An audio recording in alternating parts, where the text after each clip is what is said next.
ole tun tuma chuan lalpa pathian mi zia le arel ruput mangte kan soidon ani chuti rual chuan ngai thatu te poin min lo hriat sak tura ka du em mai chu lalpa mi zia le rel ruput mangte midang te hriat thei tur le mi te ma a soitura kein bua sei lai me po hian bua seya soi chuak tur hian klinglo kein ti em a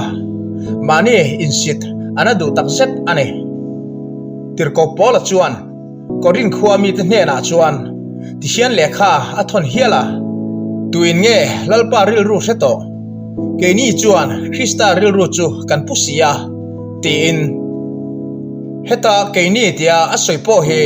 christian te asoina animal top lova tharawa piam to tele lalpa ne na lengdun fo thin te asoina jok ni na lang eng po chu ni se isu krista ril ru le lalpa van pathian ril ru chu in miltura ngaila kan ti sual oblove lali suang e me chuan keimi mu chu pa mu ani ti hial in asoi sia ni e tirko pol thu sei atang e po hian thil chiang taka langhal phat mai chu ama lalpa ne na lengdun fo thin ti tan lo chuan lalpa ril ru put mangle mi zia chu hriat ngai na om lo reng ani bible tangin a hriat thei hantingot don tala chu po chu lalpa mi tele a chia hlo te hne na a in puan chuana tho ani chiara i hriat tur te po chu mi ten an soile an zia kan chiar chona atang le kan hriat na wanga hriat na zong mi ten chi zok in haron zot chi sesela i boi ting mai don sin dailoram soi zo zo hi afin thak lawa mi pa ngai tan chuan thil ti chi ni in alang lo mi te soi atanga hriani si anua mani ton hriat le dai ve to ang zia zanga sheberang mea soi chon ngot zong ati chi vek lo na lai atam e mai soi to angin chik zokin aron zot chiangin ron hial ngat ta chesela engtin nge i san ta kang an boy na le har sat na chu phel sak veka sut kian sakan hekin nang ma nge mai kha i boy zo vek mai don ani chana zong zong shetu tur te chumo dai ngei to te he an ne le reng thina sin chuti lain dairam han soi chia ila mani chan chin in soidu tia lo elo tok la an kat nuk thin mai boxi a boy thak na lai tam tak a om thin ma se dailo ram soi ai chuan a thajok tho tho ane chu wang tak chuan ani thuthlung hlui khun lai zol nei ho po kha diriam le musit an hlo pha fo thin ni mi ten an eilawa an huat pha hlau jok thin an hu pui to silawa an siat pui ve silo wangin lalpa ril ro put mangle mi zia hretur hian enge ngayang kan ti chuan heti hian te khin thu nen han soi fia ta ila mi pakhat hi a oma ani le chu paril ru le mi zia chu tuin nge hre chiang berta soi tambuai ngai lawa chiang em mai chu a thian tha abula tal ve reng chen thian satlia mai po ne lo thuruk nen lam du to ka a soi pui le a hril ngam na a thian kom thin chu ngei mai chu ani don lovem ni an kom thlang pa ngot ai chuan a hre chiang zok ngeyang chu wang tak chuan in sit eng ang ma ila lalpa hmangai ten an hriat atrulsia in sit tak le klinglo in ti tak chungin keima dai fia keima ton hriat nge mi te soi ringot ni lo chu ka ser ve don chu ane amai ro chu chung kan soi ma chuan bible atanga alan dan le kan hriat thei ang te chu han soi tel masak ero kadu ane ti chuan bible me lalpa mi zia kan hriat thei ho po he ani na taka chuan a hun laia lalpa mi lalpa chi hlo te hne na lalpa in puan na vek tho ania ziakin min lo hnu chia mai zo ane ti kha lo hretel bok ta ela ti chuan ziaka min lo hnu chia chu tun lai mi ten kan lo chiar ve mai chau zo ane bible he vana tanga ron tla tha ani ngot si lo ane ama sibera chuan pon lam landan a thlir ngai lawa chung ril thin lung ngai mai chu a thir jok thian ani ti hi ani ni e chung ril thir thin mi ani reng sin ko than ho in khom na hmuna ikal ni khwa po in cheina a chuan boi du su lan moi tum boi vak du su i chung ril i thin lung ber jok kha ti thiang ma sa in kal fo thin jok ang che in cheina nei that angai lawania i chunga lalpa mit afuk chuan tok iti velo wemni ke ngei po lalpa zara ko than pum huap ko than pastor bial harorel in khompuya te ngei po speaker ta na anroi tole camping ni se ko than pali in swifin joint a camping an bua se na po lalpa zara camping chonga nei to in lalpa choi moina ruai voice sari ngot the to na camping a speaker meu lo ni to thin ma ila voinia hian kan veng ko than ho in khom na chuan sunday tu ka po ni ro se t-shirt le jeans nen chawin kein khom fo sin unau du tak piang 30 sami te angin in cheina boy veng ai suang che ma se chu ero idu danangin nizok sela atha ange ma se thinlung jok thirtu ani ti hi thengil ngai suang che adot le a chuan athil siam mihring te thatna tur ngei tu tlat mi ani ti hi thengil ngai su mangai na nei mi mangai na luang liam thin mi ani a heti hian kan soi fia lok tiang mangai na lipuya chuan itlawe to ngaim mangai na lipuya tla to te chuan an shom na bel chanan ti niom fashion hian atui te chuan chimpilin vorvak vakin atui te hial hak thin ma se a shom lu ta wang chuan tu man waw kama ti in chuasan an phal chuang si lo chu mangai na tui puimo mai chuan zaw bel sela ti in nutiang donin kirzai rel chakna re an nei ngai heklo chu mangai na mol mai chu sing fa te tan a mel mu thei ni lo ma se an na thoringot po sing fa ten kan tra pui fo china an bianga ngei mai chuan dan zolo mitui alun pha fo chen chu tiang taka sing fa te ril ru nea meril ru ti tuiral thei khop mangai na chu a mel tak mu thei ani si lo mu thei ni se zong sing fa leng rualte lunglong akim nge yang ma se chu tianga mu thei ani tak si lo wa chuan amoina el phak thei ber tura an than rospar tak niel po chuan chu mangai na moina le ro puina chu akhum zo chuang lo chu tiang taka du om mangai na khat chu ani asin sing fa ti chunga misual tia le mishing ten an soi ti chunga le hian mangai na chu anga le zol emo ti mai tur ane ngai khatu du tak ama chumo midik lo le mi chapau ten an mu sit ngoi ngoi chen farhate le mi thai te mi chan hai te tan tlat tu ani asin an chunga kan ti chu lali suang ngai mai chuan ka chunga ti in ni ti in min shila sin angai tu chen ani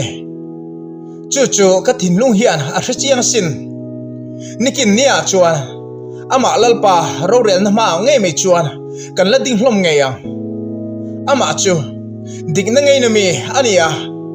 rel ru na thei mi ani ti chuan ama lalpa chu tekhin thu le entian na manga thu te soi ching tak mi ani ti po kan hria tel atan a thome ole tuna chuan bible tanga ami zia le ril ruput mang alan dan ringot ni tolovin alen dun pui thin tenge hria dan atanga ami zia le aril ruput mang chu kan soi tong ni e anin taka chuan bible a kan mu tenge po he a chia ho ami te hnena en puan chona vek tho chu ani takna a ma se ka soi om zia tak chu ka ton hriat le ke ma ngei point ka dai hriat te chu ka ti na zo ani ti lo hre thiam ta ila amu sabera chuan lalpa pathian chu a in ti pui velo ke ngei point he ami zia he ka hriat tan tira chuan mak ka ti ve tho engkem pathian me han ni te chuan in ti pui ve om tak ani karin lain kalau nge ve thin dan nen chuan a in person hle ani a thil siam te le zel po lendun pui du mi ania misual tia an soi te ngei po lendun pui du khopa in pha niam thin ani sin chu chu thei hi ngai su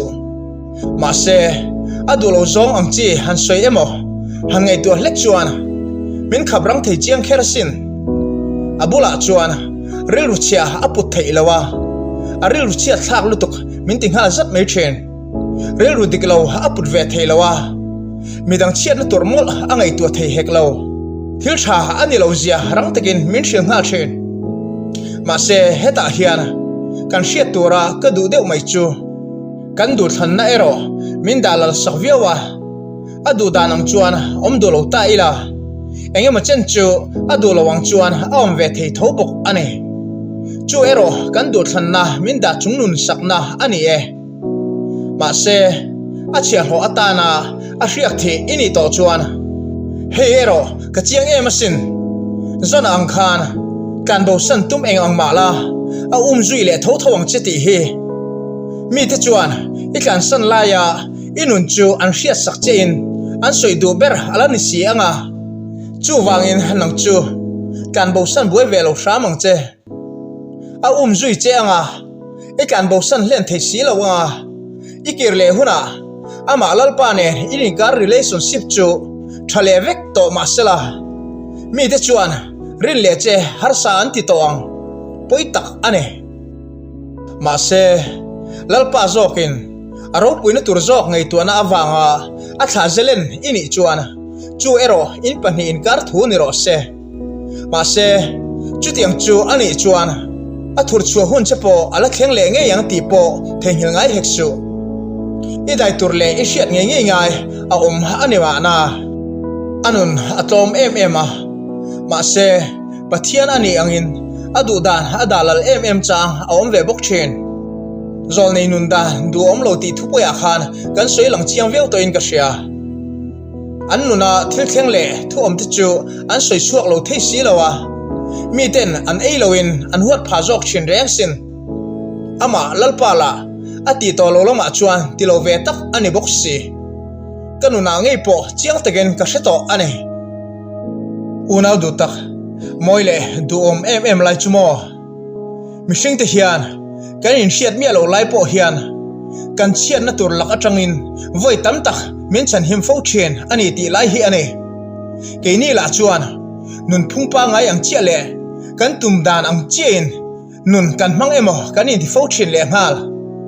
ma se kan in hriat mi lawa min chan him na he voi tam tak a omasin a thik thu ero a cheve em ane kan in biak mal mol lai ti chuan midang kan mishing pui ti chuan min lo be eng ang ma se mi a bengong le tong theilo ang maya ngoi angai thin boxi ama lalpa nen kalim belak lo boxi mi ten min huat pha ang ti mol mai he ka hlau ve shin a to nei he min ti du mai om sia mishing lama tanga ngai to chuan boi thak thei khop mai soi to angin khovel thila po zon ang dewin atlan san thei chia khop mai ma se lalpa ruat a hriak thi to ini ngat phei chuan a zui tho thawang che ka experience to na tang chuan kan bo san tum boi du lo mai ro ti hi ani to tu na chuan kan bo san len thei ani thlot lo voi tam ka tum chen ka hlo chu chu mo anua han kir le hian zawai rin hlo a har sa to ti hi ani tin ama chu ngai dam phu ngoi te ngai dam thin mi ani a ngai dam du mi ani bok heng ka han soi chua tak zong he mi soi le bible chiar na eng atang ngot ni loven nang ma ngai dai vela i hre thiam chiang le zolang are ka hlau bok sia kim chang taka soi cheu man la ani hek lo ma se thian thatak kom ngei te anga in koma leng don fo thina a thuruk te khenga a soi dun pui khop ni tur chuan nang malama in bua seina satve ero angai khop mai a hun thu a chuan kar khatlam ani lo keima bi ka chuan kum ni khatlek ani hek lo lalpan min bua se hun chung he chung kum hun chung zong chuan khovel le a chunga om tin reng mai he kamal mak veka ka thau thavek ani tun thlengin engma lova kalangai phareng thren ani khovel le a chunga om tin reng mai hi I thau thak vek angaya ima mongui ngoi ti lo chu ima mo po chu atum sak zel thawang chenga atira chuan makpo itiviau thayang ma se ngaya ile nei ve emang chutiang ang mi chu ani lalpa chu chungrila engkim ithi san angaya ikal san vek angai thung ani chu mai ani lo azirtir ni tur chuan ama chuan inun na nen lam I huat aphut ani azirtir athuruk ashille ashiatir akol tir ni tur chuan kan lali suangein a soito sia chuan chung ang zongjong chu iti vek nu apo arang theyang berin ala ni lawang ti hrethiamang che fiana voi tam ela paltlang le masak alangai bok ani ti po thehilngai heksu ti chuan soito angin chung zongjong nu apo chuan